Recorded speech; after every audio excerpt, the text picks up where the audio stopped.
Welcome back to Bucketup Media After Hours. Bucketup Media Leftovers. I'm the kid JB, one half of the Bucketup Boys, which is forever. This is Bucketup Media, and this is the channel where I sprinkle in random stuff, essentially a longer version of my Instagram posts.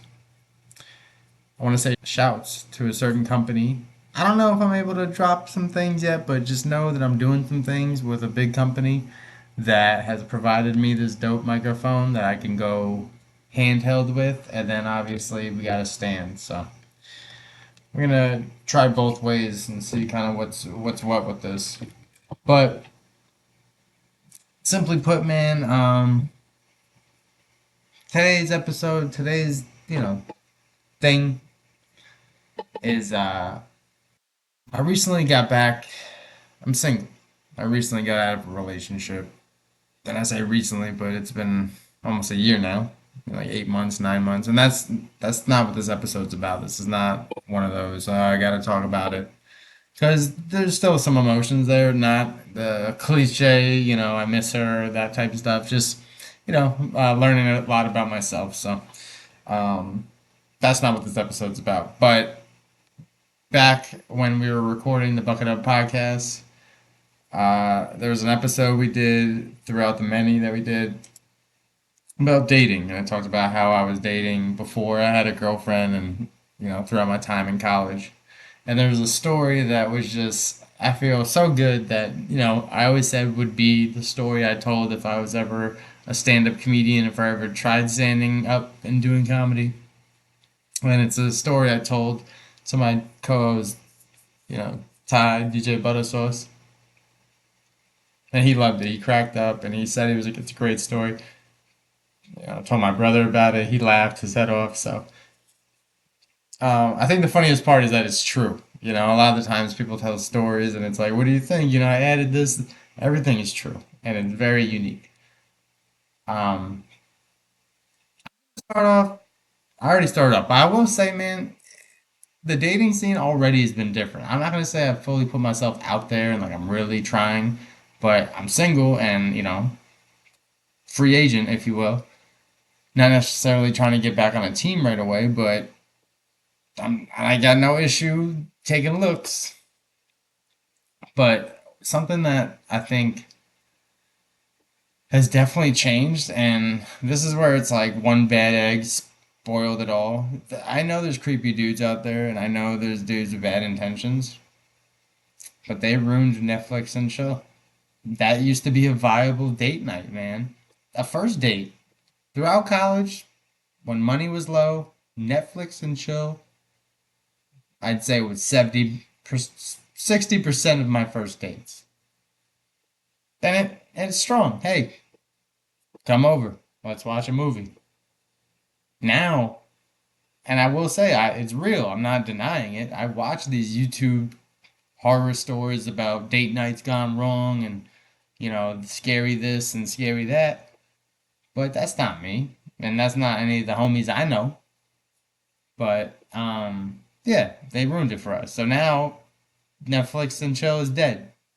You got to meet somewhere neutral, which is fine. But for somebody who's, 420 friendly and not wanting to go out and leave his dog, it's not always fine. Okay. So I just want to say, hey, creepy guys, you're ruining it for us good guys. Netflix and chill is a viable first date option. It's no longer.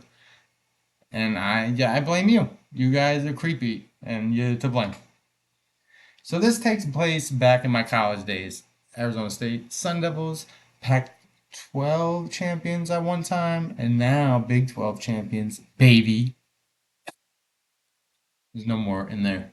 But there was a wing spot that we used to frequent because it was close to the apartment or house, and they had good deals. And one night there was an attractive waitress, bartender, and I was there for a good amount of time, and I built up the courage to ask her for her number, and she made it seem like, oh, I never give people my number, like you're super special.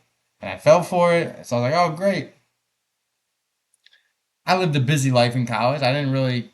jump to it. I didn't text her right away at all, actually. I'll be real. I just left it alone. She didn't text me. I guess I had her number. I didn't text her. I'll be real. I didn't do it. I kind of blew my steam just from building the courage of asking her. I got it, and I was busy. Okay. Um, I think I ended up texting her just to let her know, like, hey, this is Jesse. I got your number. Then we never talked beyond that. I think that's what it was. So she never texted me. It's on her, baby. There we go. But we never talked. Like we didn't hang out. I even went back to the restaurant a couple times, and like I didn't see her. It wasn't some like a one of those. It just kind of was a forgotten thing, and it was friendly. Not every time you get somebody's phone number, it has to be like dating. It could be like a friend thing. So that's what I chalked it up as. But then one random time, this is around Christmas time. Um, my Jewish ass open calendar. Nah, I got Hanukkah all 8 nights. I'm rocking. But nah, so she hit me up on the random and was just like, "Hey, I know this is super random, but I have this ugly sweater Christmas party. Will you go with me?" Like, LOL. I know it's super random. And I was like, single, all about layups and easy approaches from women. So I was like, yeah, definitely, I'll go. I got ugly sweaters. Like, let me know. So I'm picking out the outfit. I'm getting hyped. She's texting me, oh, can't wait to see you. I knew we'd always hang out, like all that stuff. And I was like, all right, cool, bet. I'm working out. And then, like, we had it planned that she was like, okay, the next day, or, I'll text you. So, the party's tomorrow. I'll text you when to come pick me up and we'll go to the party, Or you can drive to my house. We can Uber to there really wasn't Uber and Lyft back then. I'll be real. I'm a dinosaur at this time. So, um, so then, we're like, all right, cool. And so, the next day is there. It's still good. She was just like, hey, I'll text you at 8:30. Or come pick me up at 8:30. I'll give you the address, which I was like, okay, looking back, I guess I could have been like, what's the address now? And I could have just went, but trust me, it's good that I didn't. So, I'm at work during the day. She texted me like in the morning, like, hey, like I'll see you tonight. I'll let you know when to pick me up. Then I didn't really hear from her for the rest of the day. So then I texted her after work, like, hey, just let me know when to come through, you know, because I had the outfit picked out from yesterday. I was ready. I had nothing going on anyway, so I was ready. I don't hear from her. It's like 5 o'clock, 6 o'clock, 7 o'clock, 7:50. I'm like, she was talking about 8:30, and I haven't heard from her since 10 in the morning. Like, all right, 8 o'clock, 8:20, 8:30. I don't hear anything. I guess I could have called her. Well, no, I called her. Went to voicemail. I may have not called her. Maybe I was that. I don't recall that. I'm not a big caller. I'm a texter. So, but still, not responding. So I was like, you know what? I texted her. Is everything okay? At like 9 o'clock. No response. I'm like, all right, cool. So time goes by. I'm like, all right, I don't think I'm going to this party. My friends were like asking me, do you want to go out? I was like, all right, yeah, I'll just roll with you guys. So I ended up dipping on the plans that weren't happening. So I was like, all right, it's cool, man. Like, it was kind of random that she hit me up, and it wasn't anything. It was just a random layup. So the fact that it didn't work out is what it is. But then the next day, I wake up. So I didn't go to the party, everything, right? I get a text the next day, and it's like a long ass text, and it's from her. Like, all right, this is gonna be some like wild excuse or just something. Like I didn't even expect to hear from her, so I was like, okay, let me see what this is.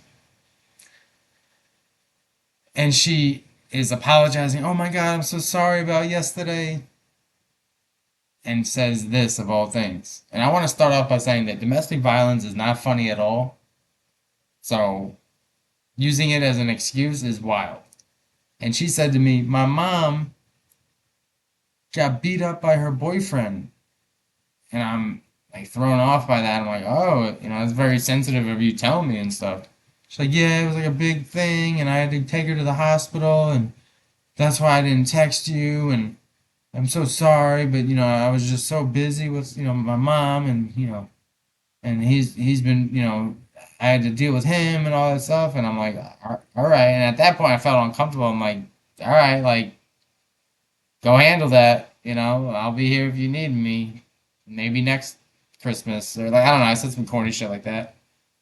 But what's funny is she forgot that like she added me on Instagram throughout like the year ago we didn't talk. Like it was that type of. She texted me once. We got we connected on social media, that type thing.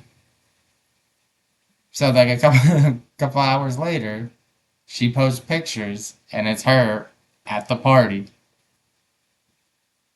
So her poor mom was an excuse that she got beat up just so she could get out of a date with the boy.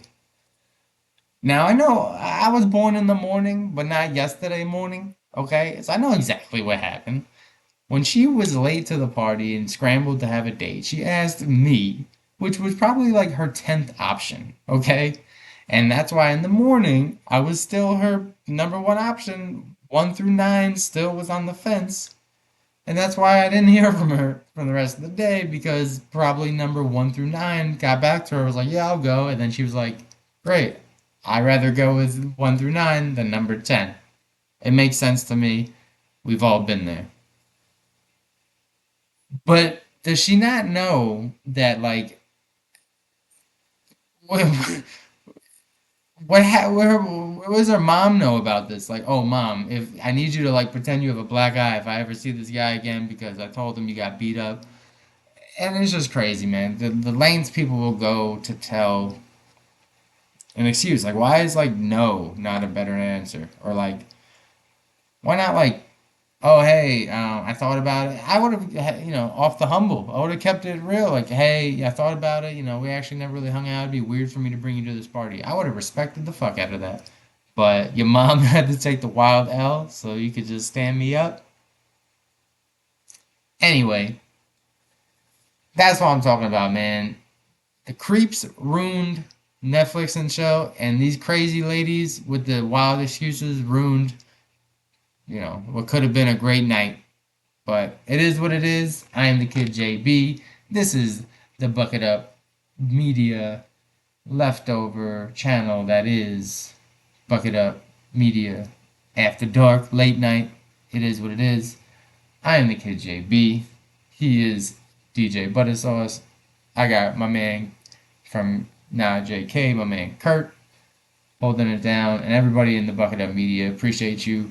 Tune in, turn up, and of course, bucket up.